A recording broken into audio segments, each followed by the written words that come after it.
Oh guys semuanya, Eh, perkenalin, nama aku Irgi Abdicaya, biasa bisa dipanggil Irgi. Aku dari kelas D, mahasiswa dari Universitas Sriwijaya, jurusan komunikasi. Di sini aku mau bahas tentang pemilu 2019 ya guys, dan dinamika politik di Indonesia. Kenapa aku bahas ini? Karena ini termasuk dalam tugas ilmu politik di kelas aku guys, jadi kayak aku disuruh buat gitu, tapi nggak dipaksa gitu. Yang mau kumpul-kumpul, yang enggak, karena aku adalah mahasiswa yang rajin dan berbaik hati, makanya aku kumpul. Walaupun kalian lihat kan muka aku nggak terpaksa gini, muka aku ikhlas banget loh, ikhlas. Oke, kita lanjut. Tujuan aku dari studi kasus ini adalah, yang pertama, untuk mengerti bagaimana sistem pemilihan umum berfungsi di Indonesia. Jadi kayak fungsi gak sih gitu. Nah, yang kedua, memahami dinamika politik yang terjadi sebelum, selama, dan setelah pemilu. Jadi kayak sebelum pemilu itu ngapain, terus pas pemilunya itu ngapain, terus sesudah pemilunya itu ngapain gitu. Seru gak sih? Enggak ya? Seru-seruin dong. Untuk yang ketiga, mengkaji pengaruh media sosial dalam mempengaruhi opini publik. Berhubung dengan masa-masa kita yang 5.0 ini, jadi kayak apa-apa media sosial gitu.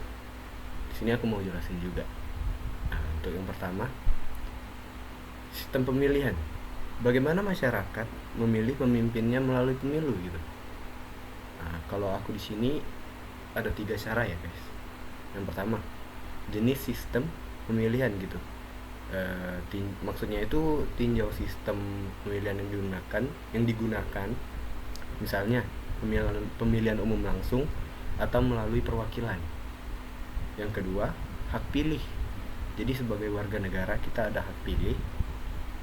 Yang maksud dari hak pilih ini adalah analisis siapa yang memenuhi syarat dan memberikan suara, bagaimana mereka dapat mendaftar untuk memilih. Jadi kayak udah memenuhi standar gitu, udah ada KTP misalnya. Untuk yang ketiga, jadwal pemilu, evaluasi frekuensi dan jadwal pemilihan umum untuk pemilihan lainnya. Di sini pun aku nggak tahu maksudnya apa ya, tapi kita lanjut aja. Untuk yang kedua, poinnya itu dinamika politik. Bagaimana partai-partai politik bersaing dan bekerja sama untuk mendapatkan dukungan. Pasti kalian bingung, gimana sih partai itu kok tiba-tiba mau kerjasama padahal dulu pernah ada konflik. Nah, di sini ada alasannya ya guys. Untuk yang pertama, platform politik.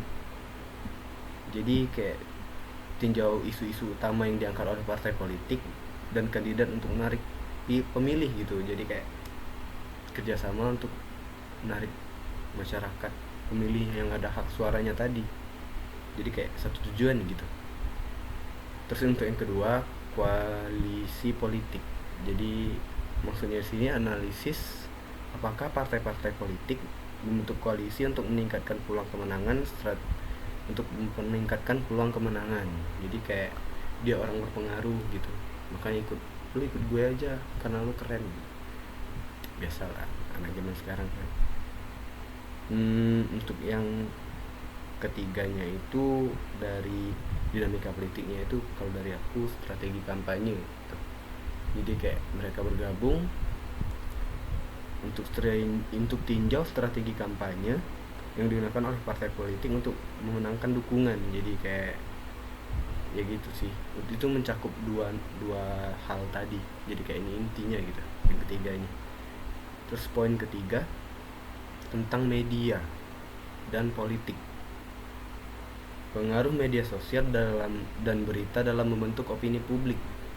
Jadi karena zaman sekarang itu dengan indikasi 5.0 gitu ya, apa-apa media sosial, dan media sosial itu jadi ranah yang besar sekali untuk sekarang. Jadi kayak dulu misalnya partai politik dia kampanyenya kayak ke jalan, beri sembako, ke pasar dan lain-lain gitu. Tapi kalau sekarang mah tinggal lu mau di mana. Misalnya lu di ujung dunia gitu, tapi lu orang Indonesia kan. Jadi kayak misalnya pemilu nanti lu kembali ke Indonesia, tapi di bulan ini lu lagi ada di ujung dunia gitu. Jadi lewat media sosial ketahuan, oh kayaknya ini pemimpin yang baik deh, kayaknya ini calon-calon yang baik untuk negaraku deh. Jadi media sosial itu berpengaruh banget. Dan media sosial ada dua kalau dari aku poinnya. Yang pertama itu media sosial itu ada maksudnya evaluasi bagaimana media sosial mempengaruhi persepsi publik terhadap kandidat dan partai politik. Ya benar, media sosial itu dapat mempengaruhi persepsi publik, yaitu kita, untuk terhadap kandidat dan partai politik. Jadi kayak calonnya gitu, pemilunya itu kan, berarti pemilu itu kayaknya 2019 itu berarti presiden ya. Berarti mempengaruhi calon-calon presidennya dan partai politik yang mendukung presidennya gitu. Maksudnya itu ya nggak jadi rahasia umum lah kalau misal ini kandidatnya partai politik yang dukung, kalau kandidatnya menang otomatis banyak partai politik itu jadi besar kan namanya gitu. Jadi kayak bangku-bangku menteri mungkin, I don't know. Dan untuk yang kedua penyebaran berita. Ya itu tadi, kalau lu ada di ujung dunia lu bakal tahu. Maksudnya itu di sini tinjau peran media tradisional dalam menyebarkan informasi politik dan dampaknya terhadap opini publik. Jadi mau nggak mau ya, setiap kandidat atau partai politik itu kayaknya mau bagusin nama deh. Yang siapa yang mau jelek-jelekin nama gitu. Kayak lu mau jadi presiden tapi lu jelek-jelekin diri lu sendiri kan aneh banget. Kalau gua mah di depan orang yang gue suka aja bagus-bagusin diri sendiri. Cuaks. Dan yang terakhir, poin yang terakhir yaitu polarisasi politik. Polarisasi politik itu gue nggak terlalu paham, tapi maksudnya itu bagaimana pemilu mempengaruhi hubungan antar kelompok masyarakat. Jadi kayak pemilu itu ngaruh loh terhadap politika masyarakat juga. Kayak lu satu keluarga tapi lu beda apa orang yang lu dukung gitu, itu mempengaruhi walaupun dalam waktu yang sebentar, tapi itu berpengaruh. Nggak buruk dan nggak baik juga, ada plus minusnya lah. Jadi nikmatin aja bro proses pemilu ini. Yang poin pertama polarisasi politik itu ya polarisasinya ideologi gitu, jadi ngaruh ke ideologi juga. Yang maksudnya di sini analisis sejauh mana pemilihan umum memperdalam perbedaan ideologis di antara kelompok masyarakat. Jadi kayak ya itu di kelompok masyarakat itu ideologisnya beda-beda karena yang dia dukung juga beda-beda gitu. Untuk yang kedua konsolidasi atau fragmentasi, yaitu tinjau apakah pemilu mengarah pada konsolidasi kelompok atau justru fragmentasinya lebih lanjut. Jadi kayaknya mungkin maksudnya ini mengarah ke kelompok atau personal gitu ya, gitulah. Ya udah deh, sekian dari saya, mungkin itu aja dulu. Nanti kita ketemu di konten-konten ilmu politik selanjutnya. Dadah, bye bye.